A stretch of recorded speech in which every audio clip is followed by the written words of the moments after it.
नमस्कार विद्यार्थियों, श्री श्याम कॉलेज की ऑनलाइन क्लासेज में आपका स्वागत है। इस क्लास में हम बीए बीएड सेकेंड ईयर तथा बीए फर्स्ट ईयर के लिए जलवायु विज्ञान पढ़ रहे हैं और जलवायु विज्ञान के अंतर्गत यह 5वां भाग है।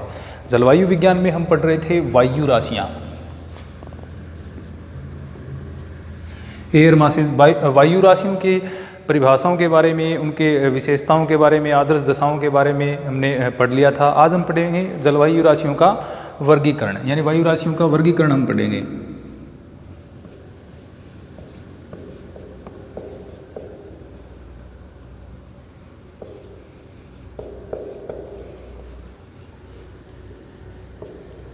का वर्गीकरण, क्लासिफिकेशन ऑफ एयर मासेस, वायु राशियों का वर्गीकरण। अब वायु राशियों का वर्गीकरण अगर हम करें तो उसमें हमें कुछ विशेषताओं का ध्यान में रखना पड़ेगा। यानी जलवायु राशि की जो विशेषताएं होती हैं, यानी जैसे खासकर तापमान, यानी वायु राशियों की जो विशेषताएं होती हैं उनको ध्यान में रख करके ही वायु राशियों का वर्गीकरण किया जा सकता है।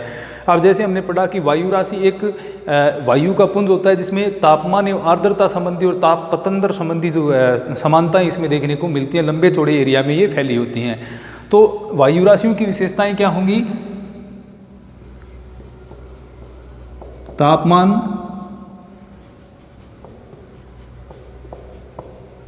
आर्द्रता और ताप पतंदर।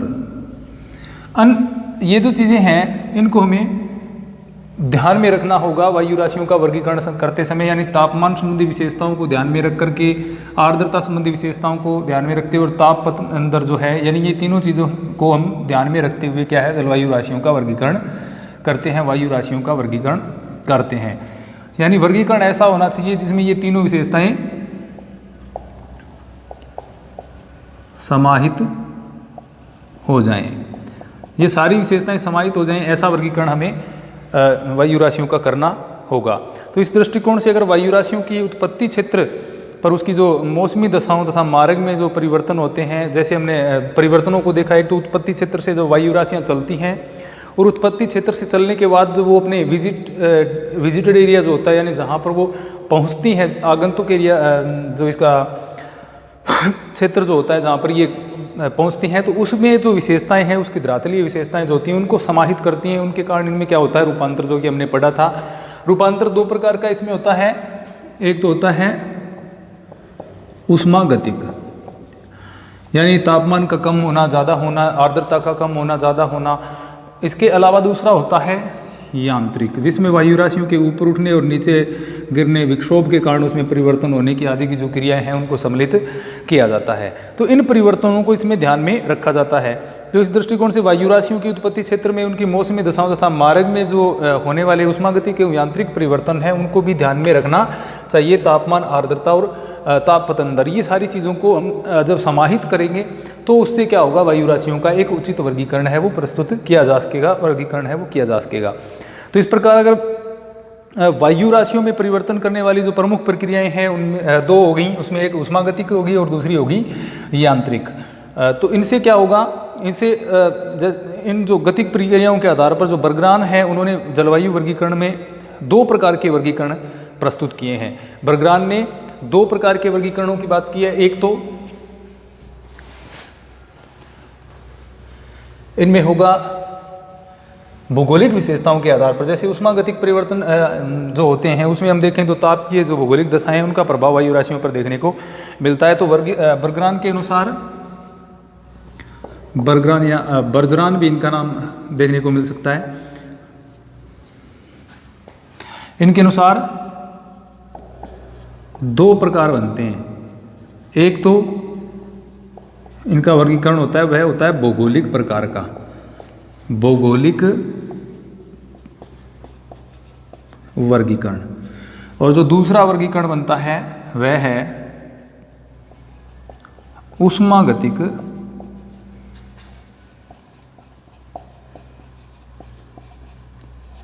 वर्गीकरण। तो ये दो प्रकार के वर्गीकरण हम इसमें पढ़ेंगे, एक उष्मागतिक वर्गीकरण, एक है वो भौगोलिक वर्गीकरण और दूसरा वायु राशियों का उष्मागतिक वर्गीकरण। इसके बाद एक कंपोजिट क्लासिफिकेशन होता है जिसको हम क्या कहते हैं, मिश्रित वर्गीकरण या संयुक्त वर्गीकरण जिसको कहा जा सकता है, उसके बारे में भी पढ़ेंगे। तो सबसे पहले हम देखते हैं भौगोलिक वर्गीकरण यानी जियोग्राफिकल क्लासिफिकेशन।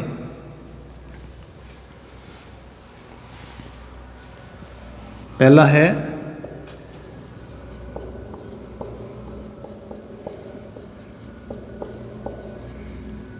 भौगोलिक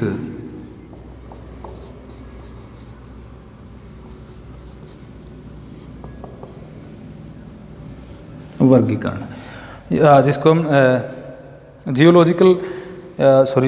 जियोग्राफिकल क्लासिफिकेशन कह सकते हैं, जियोग्राफिकल क्लासिफिकेशन।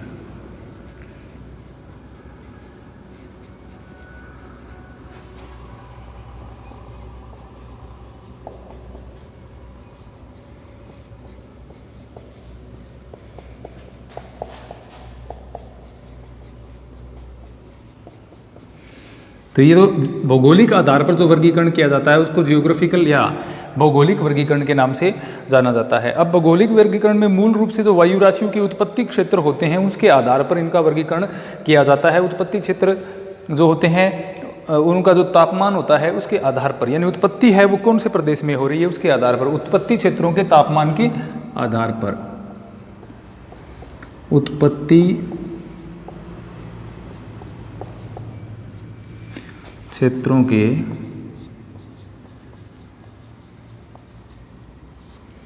तापमान के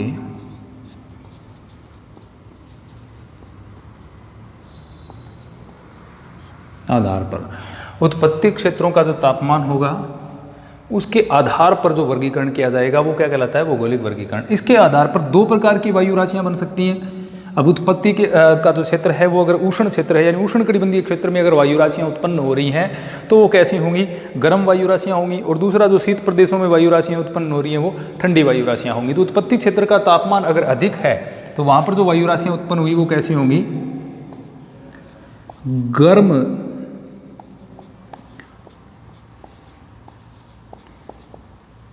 वायु राशियां। दूसरा, अगर ठंडे प्रदेशों में वायु राशियां उत्पन्न हो रही हैं तो वो क्या कहलाएंगी, ठंडी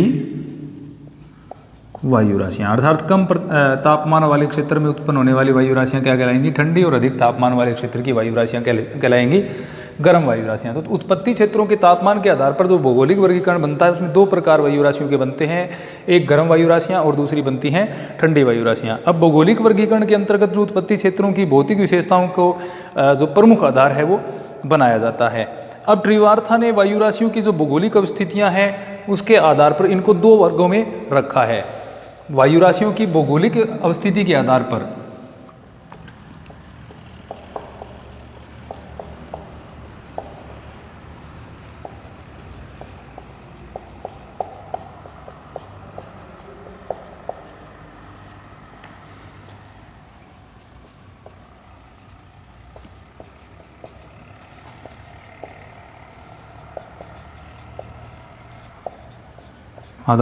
ट्रिवार्था के अनुसार,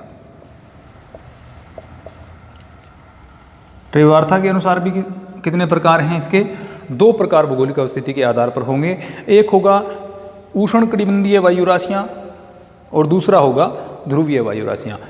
गर्म वायु राशियों को हम क्या कह सकते हैं, उष्ण कटिबंधीय वायु राशियां। ठंडी वायु राशियों को हम ध्रुवीय वायु राशियां भी कह सकते हैं, क्योंकि ध्रुवीय प्रदेश कैसे हैं, ठंडे। उष्ण कटिबंधीय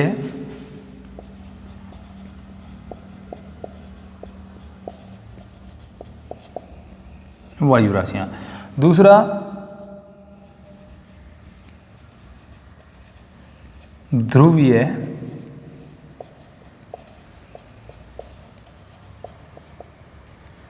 वायु राशियां। तो ये और ये एक ही प्रकार इनको हम कह सकते हैं। गर्म वायु राशियां उष्ण कटिबंधों में पैदा होने वाली और ठंडी वायु राशियां ध्रुवीय क्षेत्रों में उत्पन्न होने वाली वायु राशियां क्या कहलाएंगी, ध्रुवीय या ठंडी वायु राशियां हम इनको कह सकते हैं। तो उष्णकटिबंधीय वायु राशि जिसका आविर्भाव या जिसकी उत्पत्ति उष्णकटिबंधीय क्षेत्रों में होती है वो क्या कहलाती हैं? उष्णकटिबंधीय वायु राशियां कहलाती हैं। उष्णकटिबंधीय क्षेत्र का अर्थात भूमध्य रेखीय क्षेत्र में। तो जो वायु राशियां भूमध्य रेखा के आसपास के क्षेत्रों में उत्पन्न होती हैं वो उष्णकटिबंधीय या गर्म वायु राशियों के नाम से जानी जाती हैं। इसके अलावा दूसरे की अगर हम बात करें ध्रुवीय क्षेत्र, अब जिनकी उत्पत्ति ध्रुवीय विस्तृत क्षेत्रों में होती है वो इसमें सम्मिलित होती हैं। आर्कटिक क्षेत्र की जो वायु राशियां आती हैं वो भी इसी में सम्मिलित होती हैं। तो इनकी उत्पत्ति कहाँ हो रही है? जैसा कि नाम से स्पष्ट है, ध्रुवीय क्षेत्र में। इसके अलावा यहाँ पर आर्कटिक क्षेत्र यानी आर्कटिक क्षेत्र की जो वायु राशियां हैं उनको भी इसमें सम्मिलित कर लिया जाता है ठंडी वायु राशियों में या ध्रुवीय वायु राशियों में। तो ध्रुवीय वायु राशियां वो होंगी जो ध्रुवीय क्षेत्र में उत्पन्न होंगी और आर्कटिक क्षेत्र की जो ठंडी वायु राशियां हैं वो भी ध्रुवीय क्षेत्र की वायु राशियों में सम्मिलित होती हैं या ध्रुवीय वायु राशियों में इनको सम्मिलित किया जाता है। तो इस प्रकार त्रिवार्ता के अनुसार वायु राशियों की भौगोलिक अवस्थिति जो है कटिबंध के अनुसार उसके आधार पर दो वर्ग इसके बांटे गए हैं, उष्णकटिबंधीय वायु राशियां और दूसरा ध्रुवीय वायु राशियां। सामान्य उत्पत्ति क्षेत्रों के आधार पर वर्गीकरण देखें, बर्गरान ने जैसे भौगोलिक आधार के ऊपर वर्गीकरण किया तो गर्म वायु राशियां और ठंडी वायु राशियां ये दो प्रकार बन जाते हैं। उष्णकटिबंधीय गर्म और ठंडी है वो ध्रुवीय वायु राशियां कहलाएंगी। अब पुनः स्थल और जल के आधार पर जो वायु राशियां हैं इनको भी अलग अलग भागों में बांट दिया जाता है। इसको दोबारा लिख ले, देखो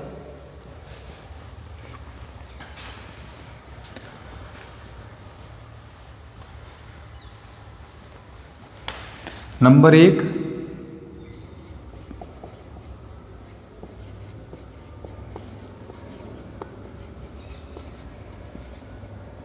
उष्णकटिबंधीय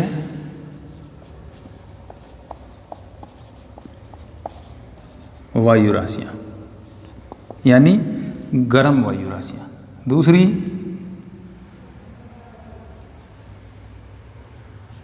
ठंडी या ध्रुवीय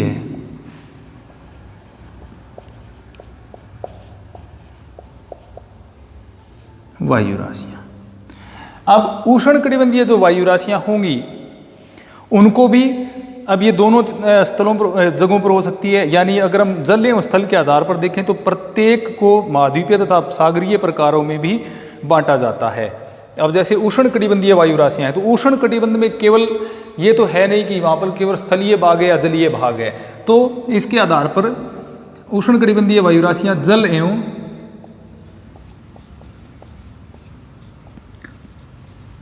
स्थल के आधार पर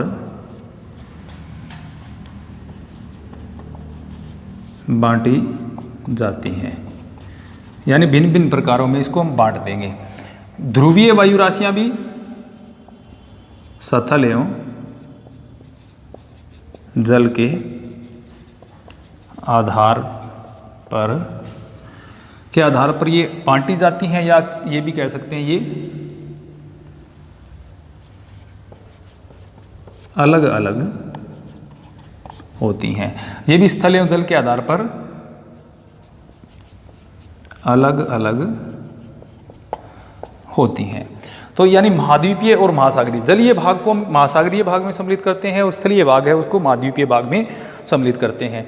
अब जो वायु राशियां महाद्वीपीय भागों से उत्पन्न होती हैं और सागरों से होकर के गुजरती हैं तो उनमें नमी आ जाती है, यानी महाद्वीपीय भाग से जो वायु राशि उत्पन्न हुई और वो महासागरीय भाग पर पहुंची। मान लीजिए ये स्थल है और ये है जल, यहाँ से कोई वायु राशि उत्पन्न होती है, यहाँ से चलते हुए ये सागरीय भाग पर पहुँचती है। जैसा कि हम जानते हैं स्थलीय भाग शुष्क होगा, नमी की मात्रा इसमें कम होगी। जैसे ही वो जलीय भाग पर पहुँचेगी इसकी नमी को ग्रहण करेगी, इससे इसका सागरीय जल राशि में क्या हो जाता है, रूपांतरण इसका हो जाता है। सागरीय राशि में ये बदल जाती है। नमी आ जाने से उसका सागरीय प्रकारों में रूपांतर हो जाता है। परंतु सागरीय प्रकार की जो वायु राशि है वो महाद्वीपीय प्रकार की वायु राशि में आसानी से नहीं बदल सकती। यानी जलीय भाग से जो वायु राशियाँ चलेंगी उनमें नमी की मात्रा होगी, उनका ये नमी की विशेषता इस क्षेत्र में पहुंचने के बाद भी समाप्त नहीं हो पाती जल्दी सी, क्योंकि अगर जब तक इनके मार्ग में अवरोध उत्पन्न नहीं होगा तब तक वर्षा नहीं होगी, वर्षा नहीं होगी तो इनकी नमी की मात्रा है वो घटेगी नहीं। तो इस प्रकार से ये जो क्षेत्र है यानी जलीय भाग से जो वायु राशियाँ सथल पर पहुँचेंगी उनमें परिवर्तन जल्दी नहीं होता है, लेकिन सथलीय भाग से जो वायु राशियाँ पहुँचती हैं जलीय भाग पर सथल से चल करके वो क्या हो जाती हैं, जलीय प्रकारों में रूपांतरित हो जाती हैं, जलीय या सागरीय प्रकार में इनका रूपांतरण हो जाता है। अब इनके आधार पर अगर हम देखें तो ये दो प्रकार हैं, इन पर जल एवं सथल के आधार पर यानी सागर एवं महाद्वीप के आधार पर इनका वर्गीकरण अलग अलग हो जाता है। अब जैसे ऐसी वायु राशि जो उष्ण कटिबंध में हुई है, उष्ण कटिबंधीय हो गई, उसमें हम महाद्वीप पर भी उत्पन्न हो सकती है वो, और किस पर उत्पन्न हो सकती है, सागर पर भी उत्पन्न हो सकती है। तो इसमें क्या प्रकार बन सकते हैं, जैसे उष्ण कटिबंधीय हो गई, इसमें पहला प्रकार बन सकता है महाद्वीपीय, यानी महाद्वीप के ऊपर जो उत्पन्न हुई वह है गर्म वायु राशि, महाद्वीपीय उष्ण कटिबंधीय, उष्ण कटिबंधीय वायु राशि। एक तो प्रकार हो जाता है इसका ये। दूसरे प्रकार की बात करें, अब महाद्वीप पर उष्ण कटिबंधीय उत्पन्न हो सकती है, दूसरी महासागर पर, इसलिए वो दूसरी क्या हो जाएगी, महासागरीय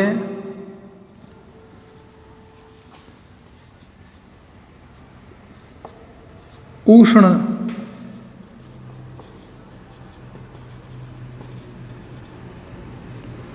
कटिबंधीय वायु राशि। तो दूसरा प्रकार हो जाएगा महासागरीय उष्ण कटिबंधीय वायु राशि। अब इसी प्रकार से ध्रुवीय वायु राशियों के भी दो प्रकार बंट जाएंगे सथल एवं जल के आधार पर। सथल एवं जल के आधार पर दो प्रकार कौन से बंट जाएंगे, एक हो जाएगा महाद्वीपीय ध्रुवीय वायु राशि और दूसरा हो जाएगा महासागरीय ध्रुवीय वायु राशि। यानी ध्रुवों में जो महाद्वीपीय भाग पर उत्पन्न होंगी वो क्या हो जाएंगी, महाद्वीपीय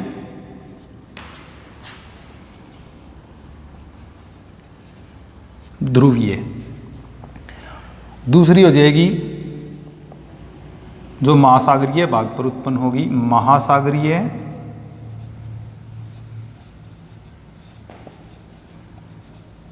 ध्रुवीय। तो ये अब वायु राशियों के प्रकार इनके कितने हो गए, चार हो गए, यानी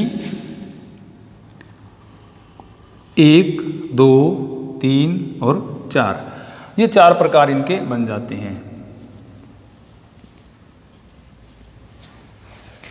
उष्ण कटिबंधीय वायु राशियां अगर महाद्वीपीय भाग पर उत्पन्न होंगी तो वो कहलाएंगी महाद्वीपीय उष्ण कटिबंधीय। अगर वो सागरीय भाग पर या महासागरीय भाग पर उत्पन्न होंगी तो वो कहलाएंगी महासागरीय उष्ण कटिबंधीय।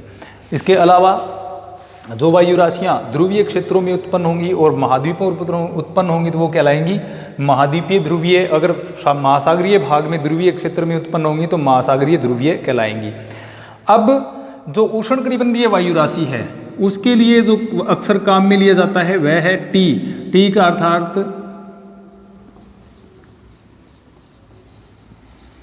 ट्रॉपिकल यानी उष्ण कटिबंधीय। टी का इसमें प्रयोग किया जाता है, यानी ट्रॉपिकल इनको कहा जाता है, उष्ण कटिबंधीय इनको कहा जाता है।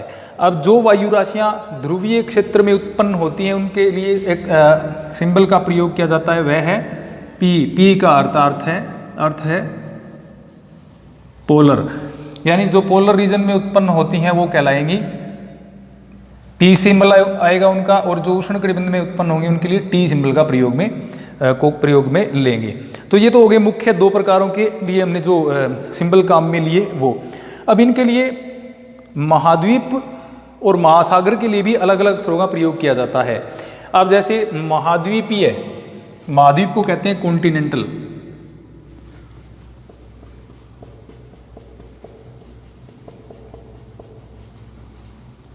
कॉन्टिनेंटल। अब कॉन्टिनेंटल यानी महाद्वीप में जो उत्पन्न हुई उनके लिए किसका प्रयोग किया जाएगा? स्मॉल सी का प्रयोग किया जाएगा। उष्ण है, उष्ण के लिए हमने क्या प्रयोग किया है? उष्ण कटिबंध के लिए हमने प्रयोग किया है टी, तो महाद्वीपीय उष्ण कटिबंधीय यानी सी टी। तो इसको हम कहेंगे कॉन्टिनेंटल ट्रॉपिकल, महाद्वीपीय उष्ण कटिबंधीय। दूसरा महासागर के लिए जो प्रयोग किया जाएगा वह होगा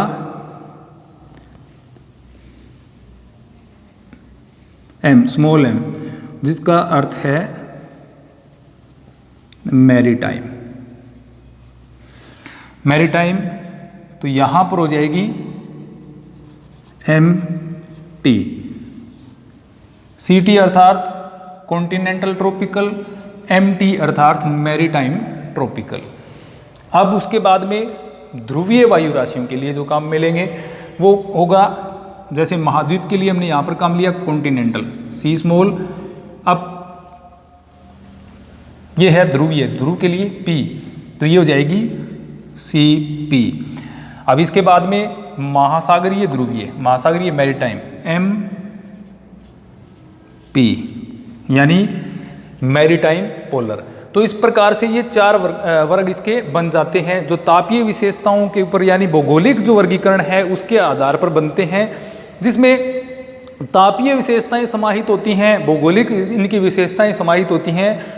उसके अलावा ये जल एवं स्थल के आधार पर वर्गीकृत की जाती हैं, जिसमें हमने देखा चार प्रकार में सी स्मॉल और टी, यानी कॉन्टिनेंटल ट्रॉपिकल, सी पी यानी कॉन्टिनेंटल पोलर।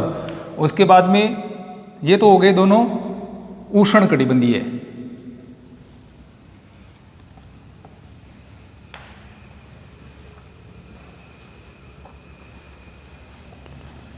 सॉरी, ये सी टी, तो ये दोनों हो गए उष्ण कटिबंधीय। उसके बाद में दूसरा जो है ध्रुवीय, उसमें सी टी का अर्थ हो जाएगा कॉन्टिनेंटल ट्रॉपिकल यानी महाद्वीपीय उष्ण कटिबंधीय। उसके बाद में एम टी यानी मैरीटाइम ट्रॉपिकल यानी सागरीय उष्ण कटिबंधीय, ये हो जाएगी एम टी। ये दो उष्ण कटिबंधीय वायु राशियां होगी। अब दूसरे प्रकार की बात करें हम ध्रुवीय वायु राशि की, अगर हम बात करें तो ध्रुवीय वायु राशियों में भी दो प्रकार बनेंगे, क्योंकि ध्रुव के ऊपर स्थल भी है और जल भी है। तो स्थल पर उत्पन्न होने वाली कहलाएंगी सी पी यानी कॉन्टिनेंटल पोलर, पहला प्रकार हो जाएगा। अब दूसरा जो जलीय भाग पर उत्पन्न होंगे उनके लिए एम यानी मैरीटाइम, पी यानी पोलर। तो ये हो जाएंगे 1, 2, 3 और 4 प्रकार। भौगोलिक वर्गीकरण में 2 मुख्य प्रकार और 4 उनके गौण प्रकार, continental tropical, maritime tropical, continental polar और मैरीटाइम पोलर। तो ये भौगोलिक वर्गीकरण है वायु राशियों का, जिसमें तापीय विशेषताओं के आधार पर और भौगोलिक क्षेत्र की विशेषताओं के आधार पर जलवायु राशियों का वर्गीकरण किया जाता है। अगली क्लास में हम वायु राशियों का उष्मागतिक वर्गीकरण है उसके बारे में पढ़ेंगे। धन्यवाद।